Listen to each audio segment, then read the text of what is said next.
Untuk kembali ke awal, saat itu saya baru saja menerima proyek baru dan tanggung jawab tambahan di kantor. Beban kerja yang berat, lebih dari 60 jam per minggu, membuat saya terlihat stres. Pada bulan Mei 2018, saya mendapati bahwa ponselnya telah diberi kata sandi. Ketika saya menanyakan hal tersebut, dia memberitahu bahwa itu karena dia sedang merencanakan hadiah Hari Ayah untuk saya dan tidak ingin saya mengetahui kejutannya. Sekitar seminggu kemudian, dia mendatangi saya dan mengaku merasa bersalah karena merahasiakan sesuatu yang besar. Dia mengatakan bahwa dia sedang meminta tetangga kami, seorang kontraktor, untuk membangun kantor di rumah sebagai sebagai hadiah untuk saya. Hal tersebut terasa janggal karena selama 6 tahun bersama, dia tidak pernah mengaku merasa bersalah tentang apapun dan selalu bersikeras bahwa dia tidak pernah menyesali apapun dalam hidupnya.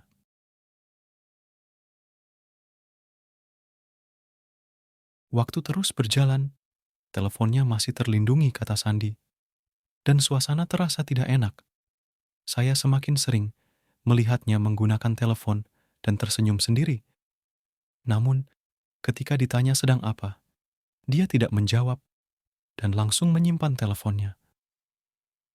Suatu pagi, saya menunggu dia masuk ke kamar mandi dan mengambil teleponnya sebelum terkunci otomatis. Saya membuka pesan di teleponnya dan menemukan pesan dia kepada tetangga. Badan penuh krim kue, mau dijilati? Tidak ada pesan lain kepada tetangga itu. Tetapi kemudian saya tahu, ternyata teleponnya diatur untuk menghapus pesan secara otomatis setelah jangka waktu tertentu. Saya merasa tidak nyaman, tetapi saya tahu dia memiliki selera humor yang agak mesum, dan saya pikir dia tidak akan pernah melakukan hal yang bisa menyakiti saya.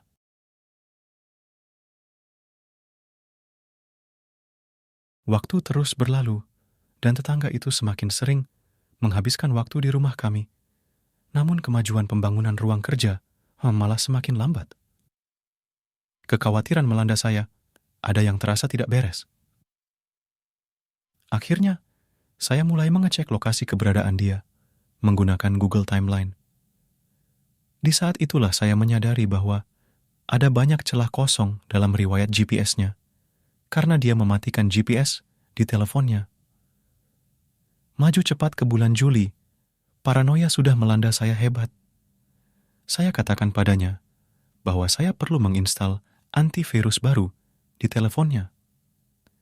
Saat dia membuka kunci telepon, saya diam-diam memasang perangkat lunak anti pencurian, sehingga saya dapat menyalakan kembali GPS dari jarak jauh dan mengatur AT&T Message Backup and Restore agar saya bisa membaca semua pesan teksnya mulai saat itu di komputer saya.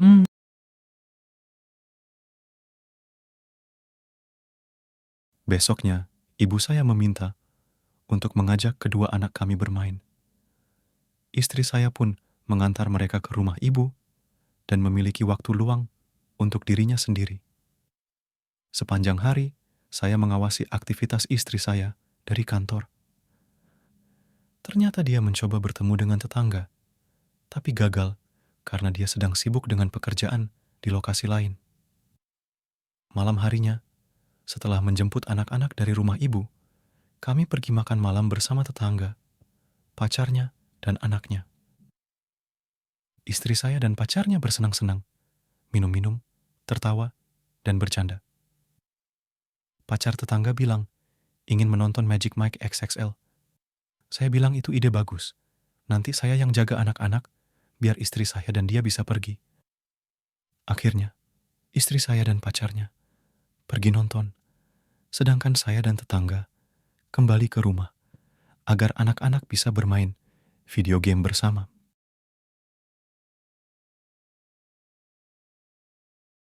Anak-anak kembali ke kamar anak saya untuk bermain, sementara tetangga duduk di seberang saya di sofa lain. Saat inilah istri saya mulai mengirim SMS kepadanya. Dia menggambarkan tindakan seksual yang ingin dia lakukan dengan tetangga itu, dan tetangga tersebut membalasnya. Istri saya menyuruhnya untuk mengecek Snapchat, dan pada saat yang sama, saya juga mendapat Snapchat darinya.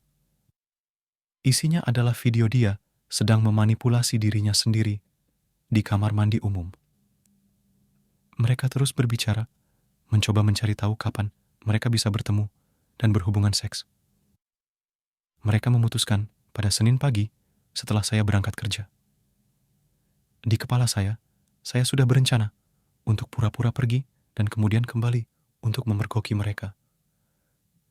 Tapi kemudian mereka saling berkata cinta, dan itu adalah hal yang paling membuat saya ingin melompat dari sofa dan menghajarnya.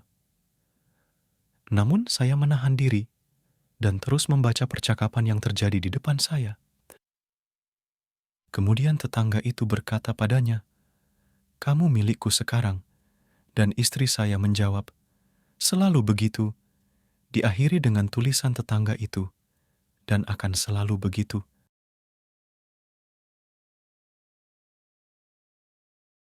Istri saya dan pacar tetangga kembali dari nonton. Dengan sopan, saya meminta mereka berdua untuk duduk. Kemudian, saya meminta anak-anak untuk tetap berada di kamar anak saya dan menutup pintunya. Saya kembali ke ruang tamu dan mengonfrontasi istri dan tetangga itu. Saya berkata, "Jadi kalian berdua saling mencintai ya?" Istri saya langsung membantah sekeras-kerasnya, sementara pacar tetangga mulai memukulnya. Saya bertanya kepada istri saya, apakah dia telah bertukar pesan dengan tetangga itu? Dia menjawab tidak. Lalu saya tunjukkan pesan-pesan tersebut. Dia mengakuinya tapi bilang, itu baru pertama kali. Saya bertanya kepada istri saya, apakah dia telah mengirim foto kepada tetangga itu? Dia menjawab tidak.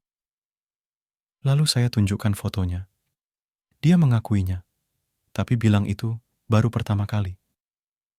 Saya bertanya kepadanya, apakah dia berhubungan seks dengan tetangga itu?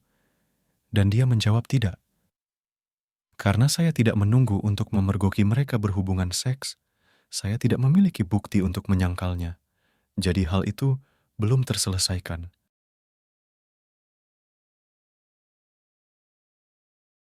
Saya katakan padanya bahwa saya akan meninggalkan dia, dan dia mengancam tidak akan pernah mengizinkan saya bertemu anak-anak lagi. Dia berencana menggunakan fakta bahwa saya pernah mencoba bunuh diri di sekolah menengah untuk membuktikan saya tidak layak merawat anak-anak. Dia terus mengatakan bahwa ini semua salah saya karena terlalu sibuk bekerja dan stres. Dia hanya ingin seseorang untuk diajak bicara.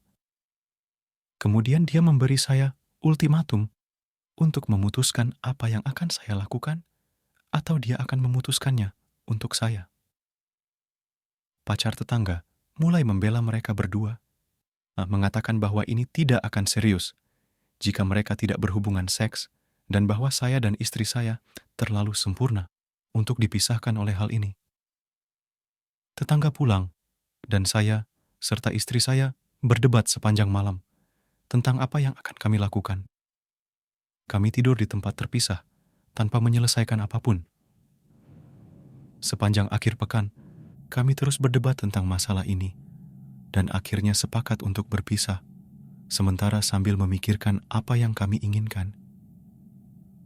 Rencananya saya akan tetap tinggal di rumah dan dia akan membawa anak-anak ke rumah ibunya.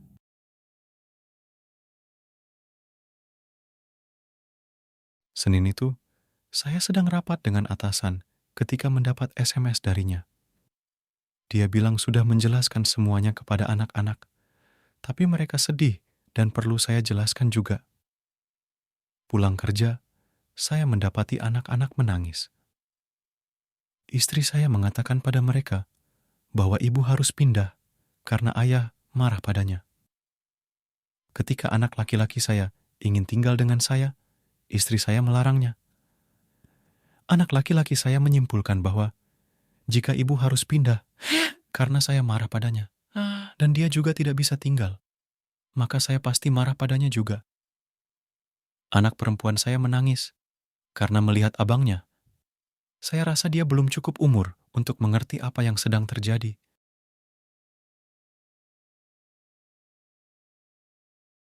Saat itu, saya sadar dia akan menyeret anak-anak ke masalah besar jika saya meninggalkannya. Jadi, saya menelan perasaan dan memohonnya untuk tetap tinggal.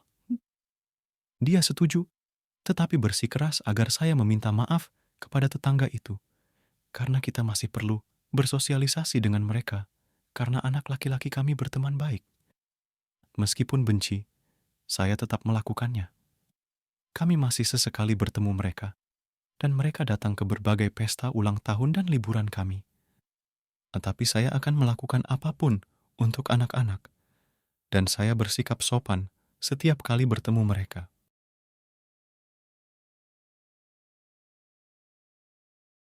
Suasana menjadi tenang untuk sementara, namun pikiran itu terus menghantui saya. Saya khawatir bagaimana caranya agar dia tidak merasa tidak bahagia lagi sampai-sampai selingkuh dari saya lagi. Hampir setahun setelah kejadian pertama, sekitar hari ayah lagi, dia kembali mengirim foto kepada tetangga itu. Dia berdalih itu tidak sengaja, dan seharusnya dia mengirimkannya kepada saya. Saya tidak sepenuhnya percaya padanya, tetapi saya tetap berusaha melanjutkan hidup. Situasi sudah tenang selama 4 bulan, tapi pikiran itu masih terus menghantui saya. Mungkin ini kedengaran bodoh, tapi saya merasa ada bagian otak saya yang tidak bisa dimatikan, yang selalu berpikir. Dulu, saya bisa menggunakannya untuk memecahkan masalah pemrograman, dan itu membuat saya sangat ahli dalam pekerjaan saya. Tapi sejak kejadian ini, satu-satunya yang dipikirkan bagian otak itu hanyalah tentang dia dan tetangga itu, dan apakah saya sudah mengambil keputusan yang tepat.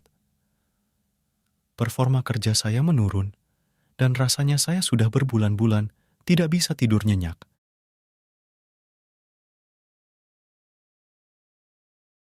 Saya takut setelah sekian lama, dan fakta bahwa saya memohonnya untuk kembali, jika saya katakan ingin bercerai sekarang, itu hanya akan membuatnya semakin jahat terhadap anak-anak saya.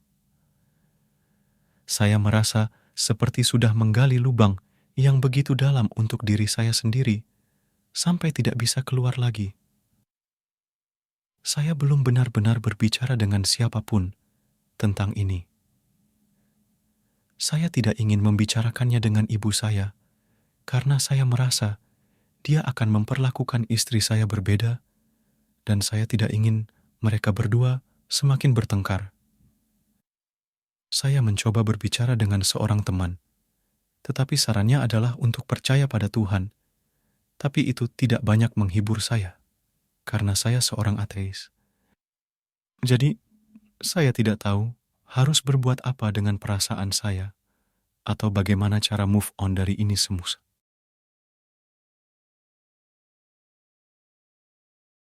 Daripada mencoba memperbaiki sesuatu yang dia tidak mau perbaiki. Dia pernah beberapa kali menolak konseling.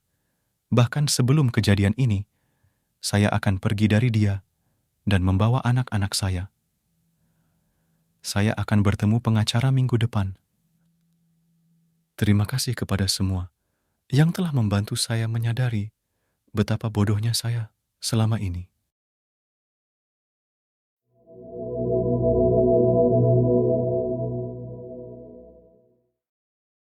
Brandy Worley, menurut pihak kepolisian, membunuh putra laki-lakinya yang berusia 7 tahun, Tyler, dan putrinya yang berusia 3 tahun, Charlie, hanya sehari setelah pasangannya, Jason, mengajukan gugatan cerai. Sore itu, Jason Worley, seorang insinyur perangkat lunak, pulang kerja, dan keluarga pergi ke latihan dance Charlie, kata Buser. Setelah makan malam di rumah, Brandy Worley pergi ke Walmart, memberitahu suaminya bahwa dia membutuhkan pembersih pipa untuk proyek sekolah yang sedang dikerjakan Tyler. Namun, alih-alih membeli pembersih pipa, dia membeli pisau, lapor jurnal review. Ketika dia kembali ke rumah, dia menyembunyikan pisau itu di kamar tidur Tyler sebelum pergi ke ruang tamu. di mana dia dan suaminya bermain dengan anak-anak mereka bersama sebelum Jason Worley menidurkan mereka untuk terakhir kalinya, kata surat kabar itu. Boozer mengatakan bahwa keesokan paginya, Brandy Worley membangunkan Tyler untuk pesta tidur di kamar adik perempuannya, lapor jurnal Review. Di kamar tidur Charlie, dia mengangkangi putranya dan menikamnya berulang kali. Charlie terbangun pada suatu saat dan bertanya apa yang ibunya lakukan, kata jaksa penuntut. Ketika Brandy Worley mengatakan kepadanya, tidak ada, Charlie kembali tidur. Setelah Tyler meninggal, Brandy Worley menikam Charlie sampai mati. Autopsi mereka menunjukkan kedua anak itu ditikam beberapa kali, kata Journal Review. Worley kemudian menikam dirinya sendiri lebih dari sekali di leher, tetapi selamat. Dia lebih mahir membunuh anak-anaknya yang kecil dan sedang tidur daripada bunuh diri, kata Boozer.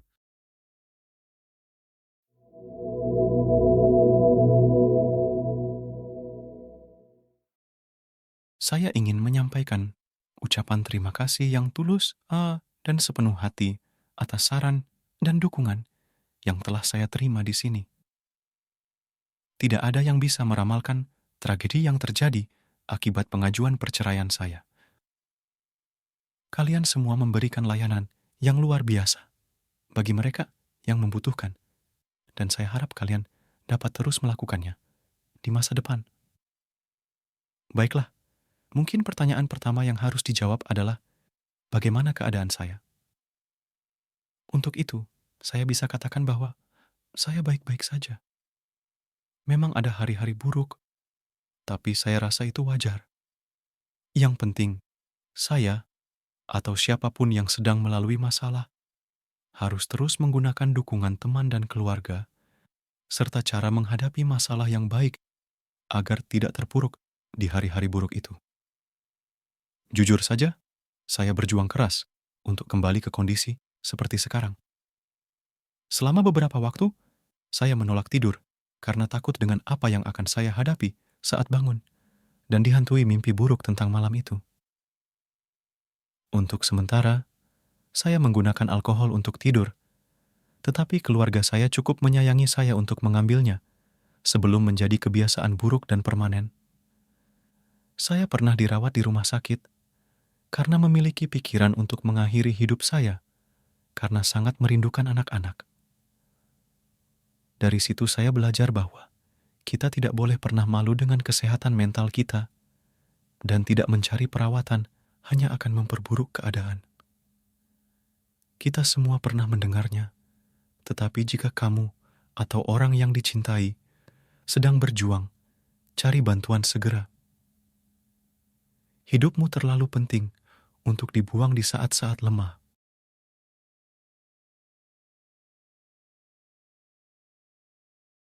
Pertanyaan kedua mungkin tentang bagaimana perasaan saya terhadap hukumannya. Ini pertanyaan yang sulit dijawab, karena hukuman apapun tidak akan mengembalikan anak-anak saya yang tercinta. Apakah menurut saya dia pantas dihukum mati yang berlaku di Indiana? Tidak, saya tidak berpikir begitu. Dia ingin mati, dan setelah 9 tahun, memberinya apa yang dia inginkan, kapanpun dia mau, saya tidak akan memberinya lagi. Apakah menurut saya hukuman penjara seumur hidup akan berdampak nyata padanya? Saya tidak tahu. Satu hal yang selalu dia tekankan selama saya mengenalnya adalah dia menjalani hidupnya tanpa penyesalan. Bahkan setelah saya memergokinya selingkuh, dia terus berkata tidak menyesal. Mengenai mantan mertua saya, mereka masih menjadi masalah sampai sekarang. Tak lama setelah semuanya terjadi, mereka mengganti kunci rumah yang saya sewa dari mereka, padahal barang-barang saya masih ada di dalamnya. Setelah mencoba bernegosiasi dengan baik-baik untuk barang-barang tersebut, saya akhirnya harus melibatkan penegak hukum. Ini adalah pertempuran hukum yang sedang berlangsung.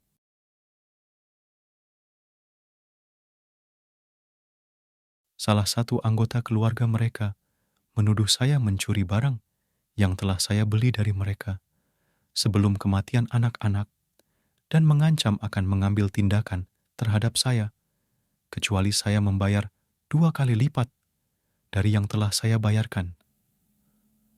Saya memberitahu pihak berwenang, dan sejauh yang saya tahu, masalah itu sudah terselesaikan.